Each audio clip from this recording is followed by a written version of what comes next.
തോറ്റു കൊടുത്തേക്കൽ. നമ്മളെ ആശ്രയിച്ച് ചിലപ്പോൾ തോറ്റു പോകും. സഹായിക്കാനുള്ള ആളുകളെയൊക്കെ നോക്കി അവരില്ലല്ലോ എന്നൊക്കെ വിചാരിച്ച് ചങ്കുപൊട്ടി ചത്തുപോകും. പക്ഷെ ഈശോയെ മാത്രം നോക്കിയാൽ മതി, അവിടെ ഉണ്ടാവും. ഈശോ വിട്ടുപോകത്തൊന്നുമില്ല.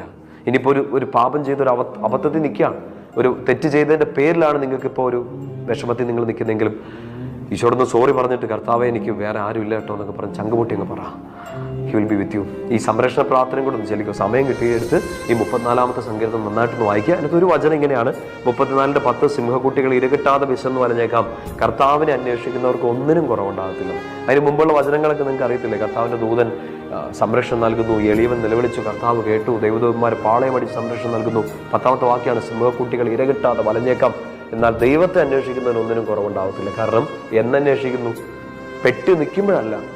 34-ാം സങ്കീർത്തനത്തിൻ്റെ 1-ാം വാക്യം ഓർമ്മയിലേക്ക് വരണം. ഞാൻ എന്നും കർത്താവിനെ സ്തുതിക്കും, എപ്പോഴും ഞാൻ അവിടുത്തെ വാഴ്ത്തിക്കൊണ്ടിരിക്കും. അങ്ങനെ ചെയ്യുന്ന ഒരാൾക്ക്